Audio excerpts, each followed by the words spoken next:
What is up, guys? Welcome to the shop. In this one, we're going to be installing this big old Moroso baffled sump on this EK1 B16A swapped Civic. Perfect.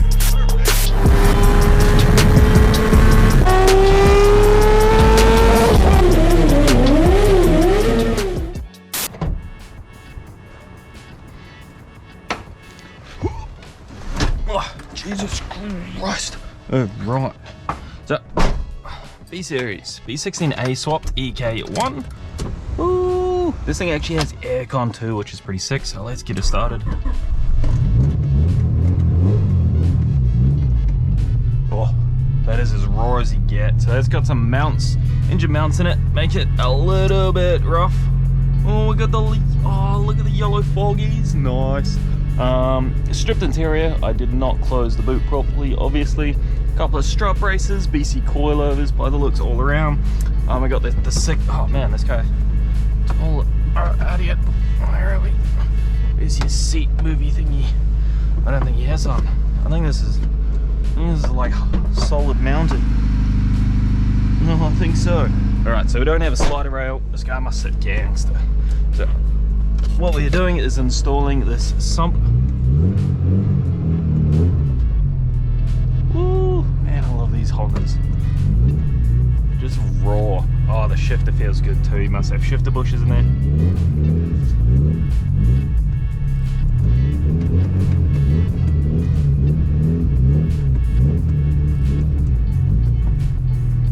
Woo, yeah. Man, you can't actually. If you've never driven one of these, you really should. This is an experience to say the least, especially when you're like sitting as low as I am right now, sitting in this bucket seat. It's a nice wide bucket seat too, so usually the Sparkos that I get or similar are my size, so they're a lot smaller and tighter. Not so good for street use. Getting in and out's a pain, but this one's a bit wider. It's actually quite nice. I quite like it. Alright, let's get out, let's get this car jacked up and on some stands. I'm leaving it running.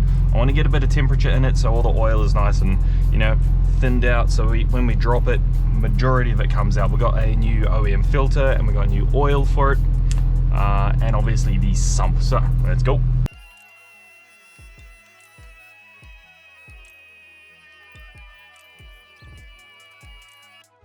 Hell yeah, I love these little cars. Bloody sick. So, it's a little bit, yeah, I think that's part of the character. A little bit rough, but I kind of like it. I don't know what it is. A little bit janky. It just kind of feels good to drive, you know, it looks kind of, I don't know what it is, I don't know. Anyway, this is a B16A2, so this is a swap motor. This is usually a D series, and this was a D series automatic, unfortunately, at the time, but you got to start somewhere. So this is now 1.6 Doc VTEC, manual trans. It is an open LSD, longer ratio box, I believe. What do we got? Oh no, it's just a S4C, but it is open LSD. So in the future, he's looking at getting like a Casco or Kaz or something ridiculously angry, which is pretty sick. They really, really respond to a good, decent clutch type LSD. Even the helicals are good, but the clutch type make these things wild. We've got some heat management here, got some ducting, all the goods. I saw some cool shit under the car too. So we've got a catch can set up that he is going to be running to the valve cover. Again, BC coilovers. We got a lightweight full river battery. Those are the batteries I like to use. The mounts are actually just OEM brand newies. And they actually feel really good. Oh, that might be a hard race one back there. So I believe this is probably, oh, yep, we got the little hard race sticker in there. So these are hard race swap mounts. It retains the air conditioning. It actually works. It is chilly cold. How good is that? Retains power steering, bigger radiator, aluminium, three core radiator. We got some good, decent spark leads. What else we got? I guess it's just very well looked after. Very simple, very effective. Still be quick as shit because it is stripped, it is lightweight. We have a look underneath. We got some bits and pieces under here too. First thing is these brake ducts here. You can't see those, I don't think. So I really just put this guy on charge, but Let's see if we got some juice in it. Yeah, enough juice for now anyway. This is a bit of digression. What we're doing is changing the damn.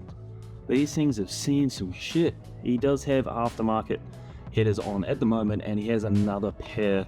I believe they're 5 Zygon, and we have, looks like a 2.25, maybe a 2.5 inch high flow straight through. No, Jay's Racing catback. Judging by the muffler, I can at least see down the back. But back to this, we got hard rest Hawk mounts as well. Axles look like they're in good condition, which is quite surprising considering. We've got the honed air ducts. Those things are pretty sick, so they keep your brakes cool. Guided air towards them, always good. Bit of a tow hook going on here. What else we got? Yeah, nice. Well, we've got some sway bar bushes. Looks like, yep, we've got the hard race.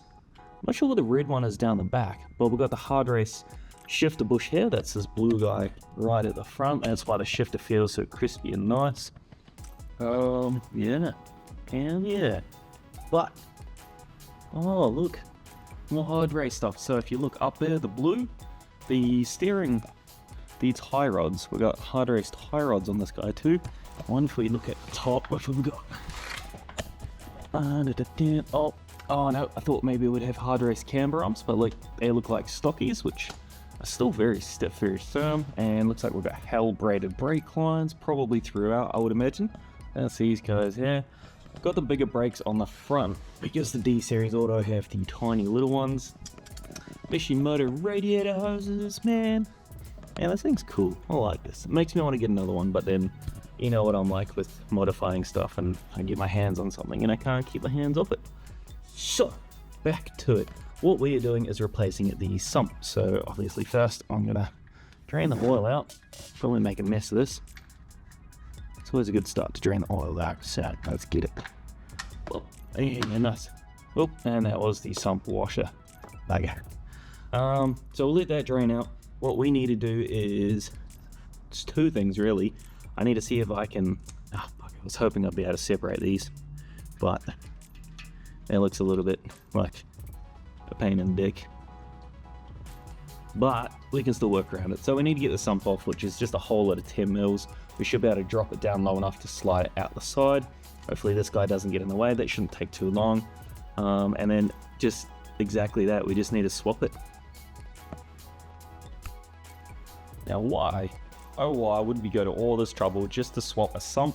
Well, because the OEM sump is not baffled. This sump, the Moroso, is baffled. So what that means is when you yeet left or right, the oil being a liquid, you know, it moves side to side. Like imagine your coffee sitting in the cup holder and you turn left, right, and it cuts sway side to side. If that oil is too low, and this is where the oil pickup to the oil pump goes, we know how important oil pressure and having oil is. If it all sloshes to one side, or if you brake heavy or accelerate heavy, and it moves away from that pickup, it will pick up air, it'll ingest air. Air is not good enough to lubricate bearings. You could probably imagine that's the case. Then what happens? Spun bearing and 0.0001 millisecond, or just general damage and wear to the engine. Not good. You might survive it, you probably won't. So what we're doing here, bigger sump.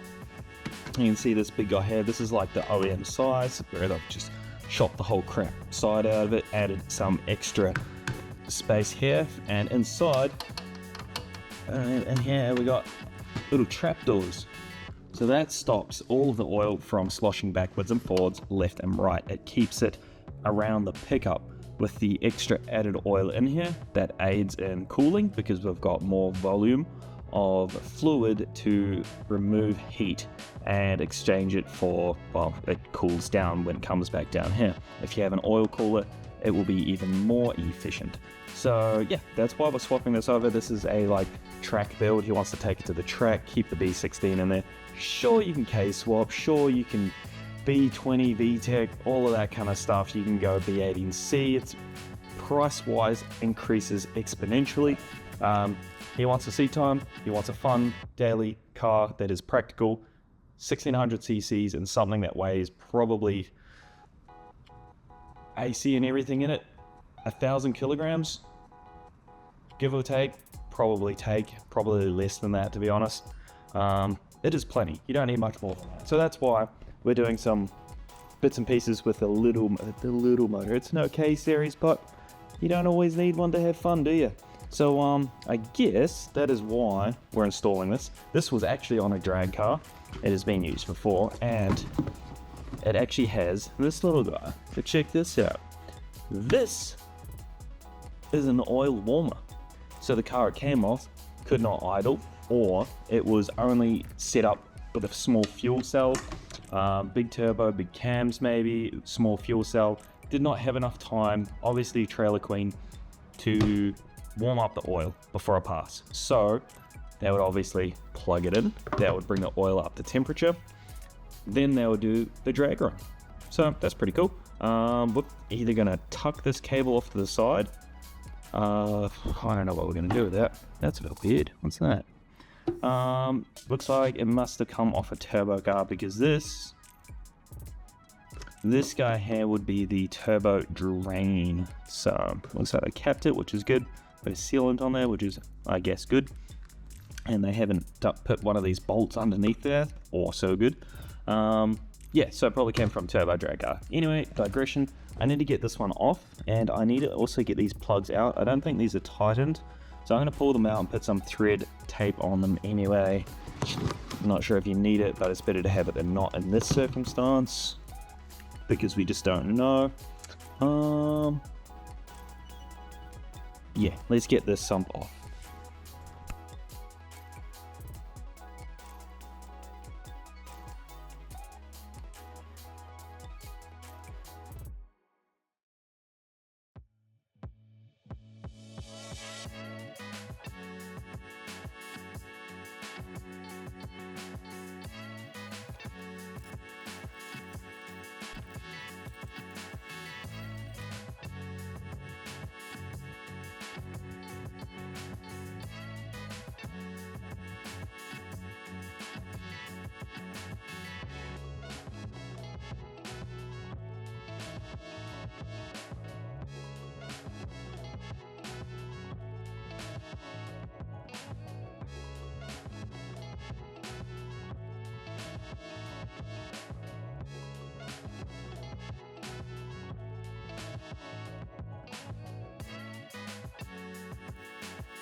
Alright, now these are the components that kind of support the gearbox and the bottom of the block, little brackets there. 19 and the 17s and 12mm bolts, nothing too fancy. You can see there's a little oil on all these bolts.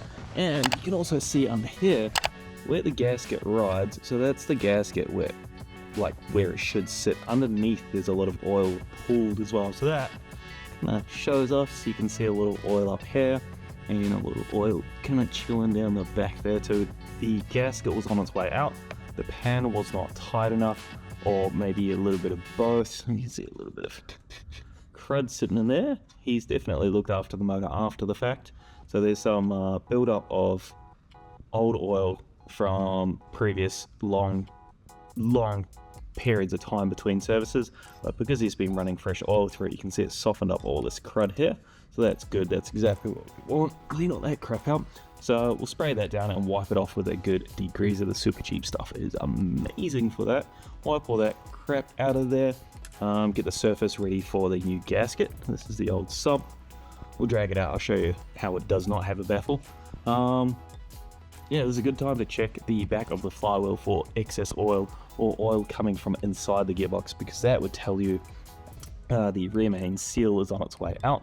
I took the headers off just to give myself as much room as possible and give you guys a good view, because if the headers are all the way up there, yeah, you can't really see in there. It makes it a lot easier to get it past this is our oil pickup, that is our oil pickup. This is what I was talking about when the oil sloshes away from that. This guy sucks all the oil up, pumps it through the motor. You get air in here, no good, no good. bueno, no bueno. Bearings decide they want to leave the chat, so we don't want that, hence we're swapping it. I'm gonna just get in here and clean all this up, nothing too exciting there. Pull the old oil filter off, and then yeah, we'll pretty up the new gasket and sump. We'll get some gold tape on it and we'll slap it back in. I do have to go through and clean all these nuts and bolts first though, so we'll do all that boring stuff off cam and get back to you. Now we're at the turning point, so all the bolts and nuts for the sump are just soaking in some degreaser. I'll clean them up in a sec. We've tightened all our bits and bobs on this, so sump plug, oil temp, and turbo return and other turbo return, maybe. I don't know what you'd use. Don't know why you need to, but that's how it's set up. What we are going to do is add some DEI heat shield. So this pretty much just reflects all ambient temperature. So our headers run right through here, so you can imagine it gets pretty toasty. We're going to try and keep it as cool as possible. It's not going to stop all of the heat, but it will definitely help. The stuff is actually really good. You can get on the other side with a butane torch and still keep pretty cool on one side. So we're just going to slap this on before we get it in. We have our Felpro gasket down there. Bloody beautiful unit. It's very good, very solid. Cannot complain. That is currently dripping a lot under there. I'll get this on. I'll get our Felpro gasket on, or at least sitting on top of this, which is probably the easiest way to do it. We do need to put some grey RTV at the oil pump and the rear main seal sections because there's little creases that we want to fill in. Yeah, let's continue on. I guess it's pretty straightforward from here. Alright, so our sump is sumping, I guess. We got that on there, looking good. We got the gasket, so Felpro is good because it's already semi-solid. There's like a metal sheet in the middle, which makes it a little bit, you know, a little bit better. Just better. It's just better than the rest. OEM's good as well, but I do like the Felpro. Now, what you want to do here is watch out for the puddle on the floor. Squeeze a bit of this grey RTV out. Wherever I made that hole. If I made a hole. Oh, I did. Looks like I didn't. Make a hole, because some dickhead always leaves the cap off. I am that dickhead, by the way. Squeeze some out. Yeah, if we can. And our dusters. So, grey RTV. Wipe off these enemies here, and you can see oil pump block between these two. Just a small. Get all over the threads. Nice.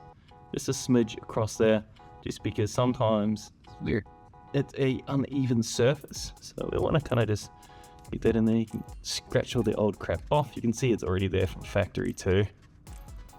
And schmill a bit more on, and that is kind of just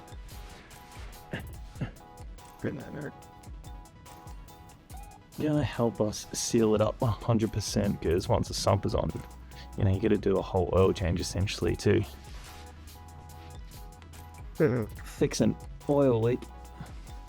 And just at the back here, you probably can't see this part too well, but the same deal between the rear main seal and the block. There's also another two little creases. You kind of want to just get a bit of RTV on just to help. Doubt you can see where I just put that stuff, but you'll see it when you're doing it yourself, if you're doing it yourself. But on the side, so there you just run across the block there, and the other side's got some. Nice. Now these back ones here on this particular OEM sump were loose, or no, they weren't loose. They just weren't very tight like they should be. And I think that's why we got quite a bit of dirt and oil build up back there. Wipe down the headers real quick. And now we are ready just to put the sump back in, tighten all the bolts down. And that is the sump install done. Get your headers back on. I've unplugged the O2 just to give it a bit of extra stretch. Because obviously you don't want to be yanking and pulling on that. It's an expensive fix if you do break it. So alright, for now, let's check it in. We've gone and cleaned all the nuts and bolts. All these brackets are clean, so we just have to chop it all back together.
Alright, so we are finished putting the sump on. All the bolts and everything we obviously cleaned off.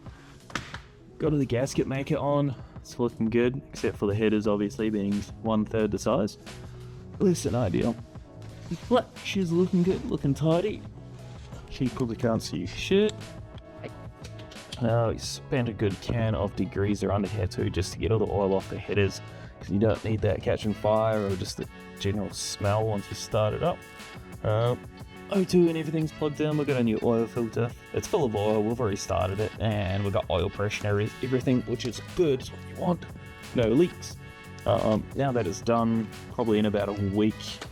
And we'll get back under here because I don't want to, and check all the bolts. Getting too old to climb under these things.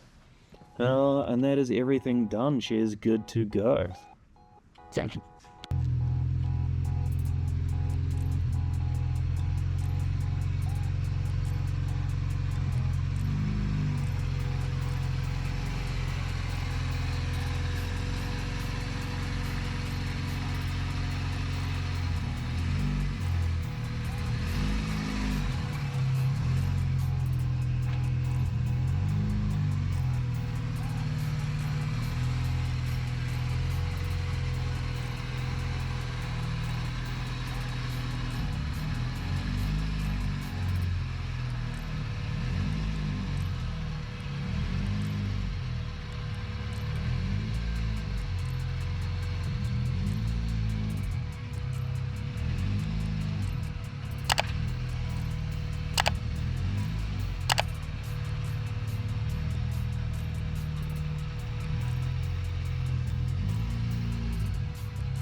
There we have it. That is a successful sump swap. Really makes me want another Honda, to be honest. Probably shouldn't. Should finish what I got, really. Finish that R1. So this kind of was in between finishing this. I got to jump back into this guy here. Check out rocker cover, plastic, give it a clean, and that's that done. This DB8 has been a beaut to work on. It's been really good. So anyway, digression. Thanks for watching. Like, comment, subscribe. Any questions, anything like that. If you want to donate me a whole Honda, that'd be cool. But other than that, we'll catch you on the next one.